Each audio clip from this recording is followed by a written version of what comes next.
onde as escrituras ganham vida, imagine chegar ao fim da vida achando que perdeu o que mais amava, e descobrir que Deus ainda estava escrevendo os melhores capítulos da sua história. Essa é a virada de Jacó, o mesmo homem que lutou com Deus e com homens, que fugiu do irmão Esaú, que trabalhou anos por Raquel, perdeu José, seu filho preferido, menos achando que estava morto. Agora vê seus olhos se abrirem para um milagre há muito esperado. O Egito, terra estrangeira e temida, torna-se o cenário do reencontro, da restauração, da continuidade da promessa. Tudo começa com a fome, não uma escassez qualquer, mas uma crise que atinge todas as terras. Jacó, já idoso, envia seus filhos ao Egito para comprar mantimento, sem saber que o governador daquela nação era o próprio filho que ele pensava estar morto. José reconhece os irmãos, mas eles não o reconhecem. Ele testa o caráter deles via se mudarão.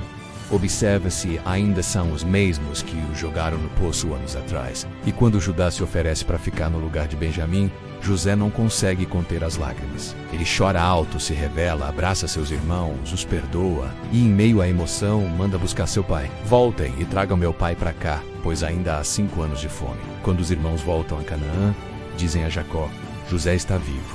Mas o coração de Jacó quase para. Ele não acredita. Como crer que aquele que chorou por tantos anos ainda respira? Mas quando vê as carruagens enviadas por José, Jacó se anima. Diz: basta, José, meu filho ainda vive. Irei vê-lo antes que eu morra. Então começa a jornada. O patriarca reúne toda a sua descendência, menos filhos, netos, servos, gado, e parte para o Egito.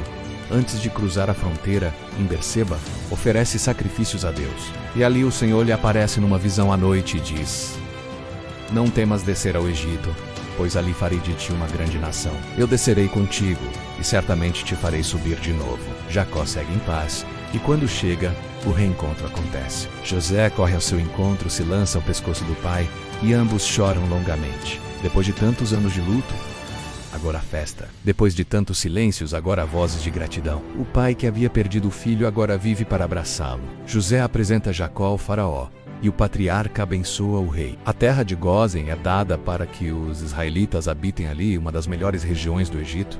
E assim, os filhos de Israel crescem, prosperam, multiplicam-se. A promessa feita a Abraão continua viva menos mesmo em terra estrangeira. O Deus de Isaque não falhou. O Deus de Jacó cumpriu cada palavra.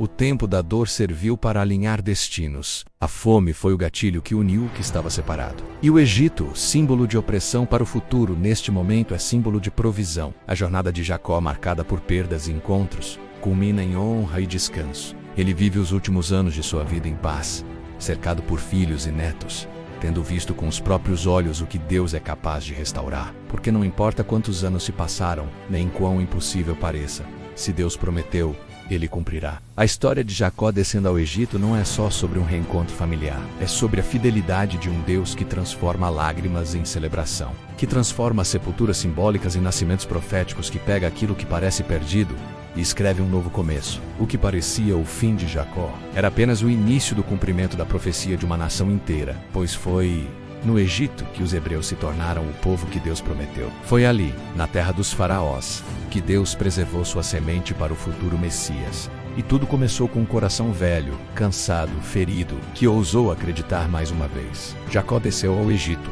Sim, mas ele não desceu derrotado. Ele desceu como quem recebe uma segunda chance. E se você chegou até aqui com perdas, com dores, com pedaços que julgava enterrados, saiba, Deus também pode te surpreender. Ele ainda escreve reviravoltas. Ele ainda move carruagens do Egito para alcançar corações feridos em Canaã.